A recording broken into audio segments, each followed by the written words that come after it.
I think people will tend to look at somebody who's reached the pinnacle in a sport and they will just admire that, rightfully so. And they will want that. And they'll say, I could be the next GSP. I could be this. I could be that.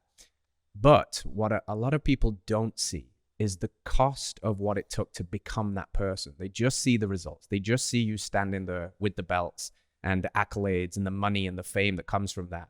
But what is the cost of being GSP? What does it require to get to that level? Because it's not just sunshine and rainbows. There's a lot of work that often people are ignorant to. They just wouldn't know. So what is the cost of being GSP? What did it take for you to get there? Yeah, it's a lot of hard work, a lot of sacrifice. And when I say sacrifice, I'm not only talking about time and injuries, like in terms of scars, physical scars.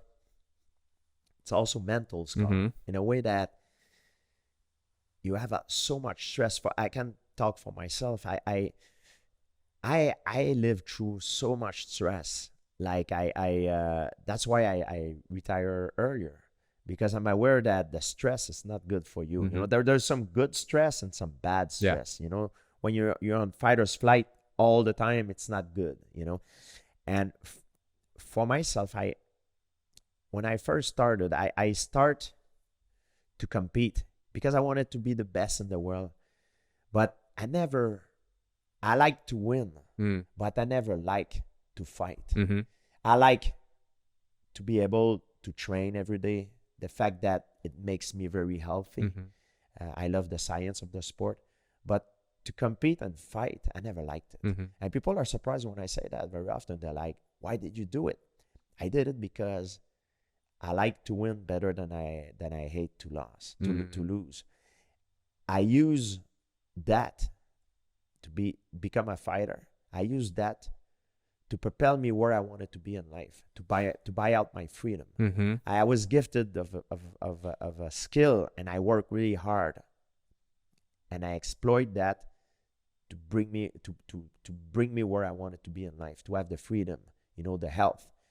But that's why I retired. You know, I retired with a smile. I wasn't forced to retire. It's me who retired from the sport. It's not the sport who retired me. Yes.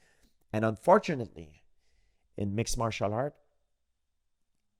it does not happen very often.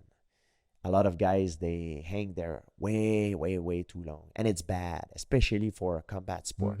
You can say, I play football, I play basketball, but you don't play fighting. No. You live you left some piece of your life out there. It could be brain damage. Every time you fight, you risk it all. You can die out there. Yeah. Or the damage that you will have will make you die younger. So I was always very aware of it. And that's why I'm very happy to have retired. You talk about the sacrifice that it takes. And for me, it was very, very stressful. I never liked it. Before every fight, I was like always asking myself the question, like, what the hell I'm doing here?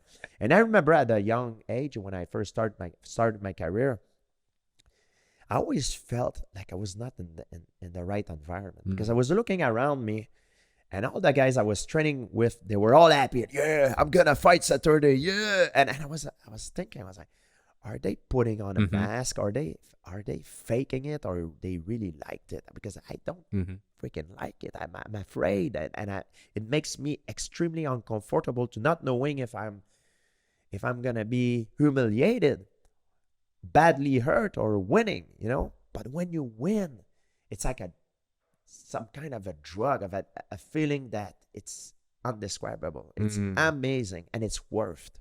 Just for that, it's worth it. But to get there, it takes a lot of sacrifice, and it's unbearable.